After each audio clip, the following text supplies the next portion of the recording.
고린도전서 묵상일기 131번째.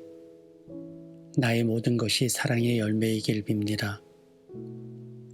고린도전서 16장 12절. 형제 아볼로에 대하여 말하겠습니다. 내가 그에게 다른 형제들과 함께 여러분에게 가라고 여러 번 권하였지만 그는 지금 갈 마음이 전혀 없습니다. 그러나 적절한 때가 오면 갈 것입니다.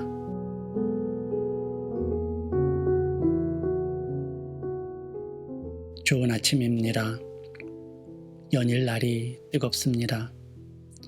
물도 많이 드셔서 수분 유지를 잘 하시고 온도 조절도 잘 하시기 바랍니다.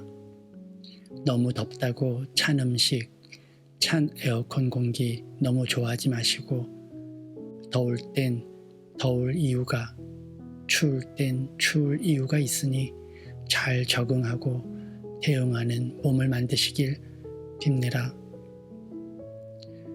디모데에 대한 당부에 이어 오늘은 아볼로에 대한 소식을 전하는 바울입니다.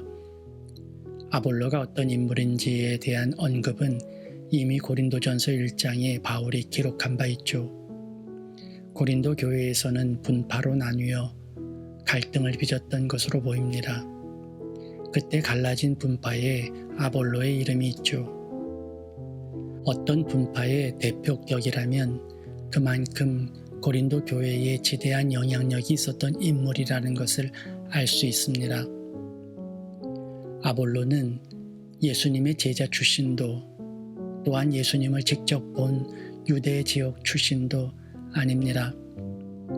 그는 지금의 아프리카 지역인 알렉산드리아 출신의 유대인이었고 복음을 전해 듣고 그리스도인이 된 인물이죠.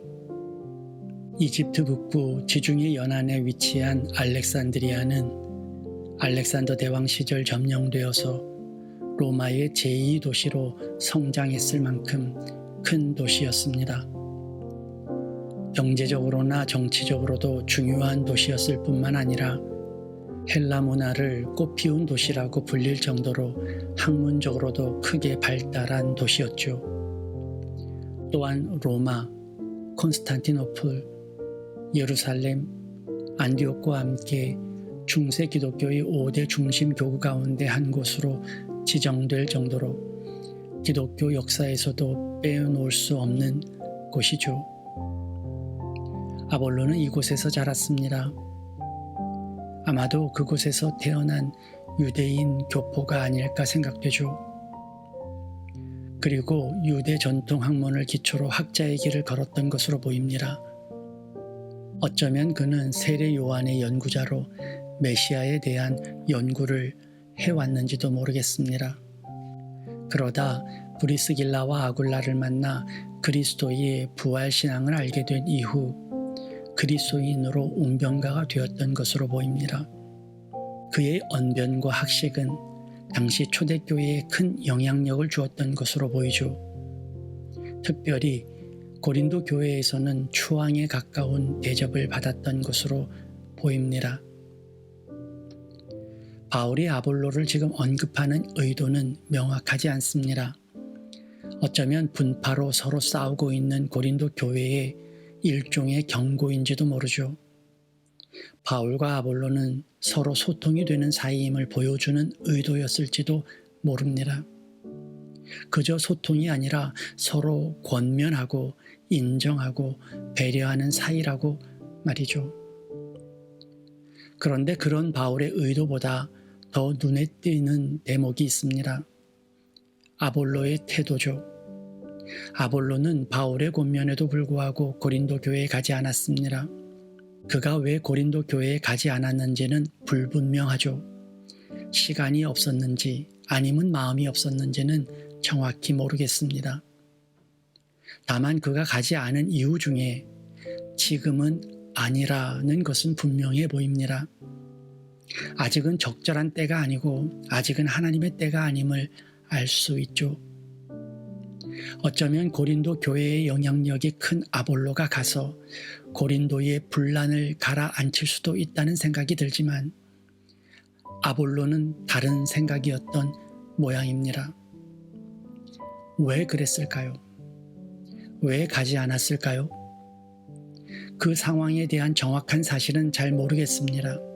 그런데 문득 스치는 생각은 있어요.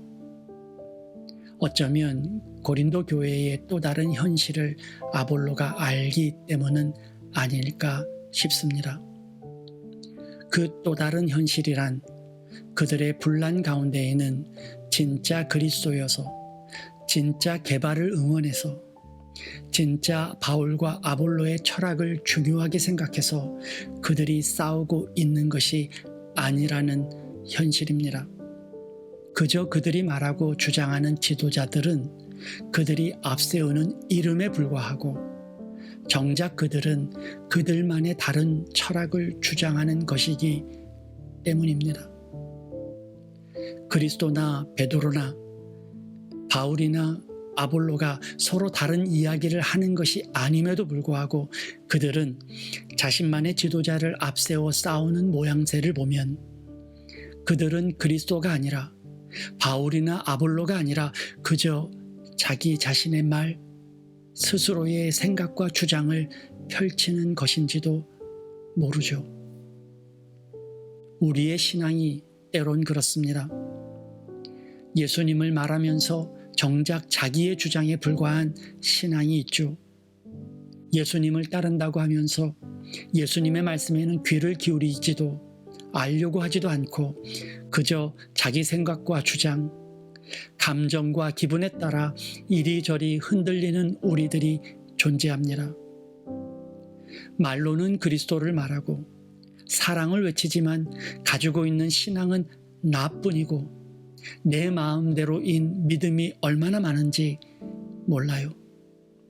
어쩌면 아볼로는 그런 고린도 교회를, 아니 그런 우리를 읽고 있었던 것은 아닐까요?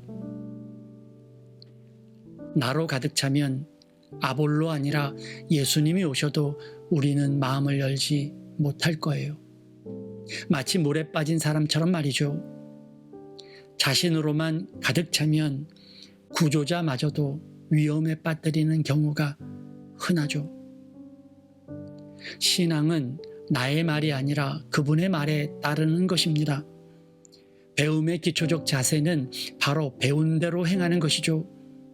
그 이후에 나만의 실력이 형성되는 겁니다. 우리가 하려는 모든 것은 사랑 때문입니다. 우리를 만드신 그 사랑, 우리의 외롭고 괴로움을 보지 못하시고 해방시키신 그 사랑, 죄에서 자유케 하시고자 아들을 보내신 그 사랑, 그 사랑 앞에 엎드려야 우리는 그 다음 일을 할 수 있습니다. 그래야 사랑한다고 싸우는 일 없고 사랑한다고 남을 차별하고 무시하는 일 없을 거예요. 그래야 하나님을 사랑해서 타 종교인들을 죽이고 하나님을 사랑해서 지배와 점령하는 일이 없을 겁니다. 주여 주여 한다고 하늘 문이 열리지 않습니다. 나를 위한 주여는 우상일 뿐이니까요. 진정으로 내 안에 주님으로 채워지길 원합니다. 나의 말과 행동, 주장과 분노마저 그분의 사랑 때문이길 빕니다. 내가 일하고 운동하고 숨쉬는 모든 일이 그분 사랑의 열매이길 기도합니다.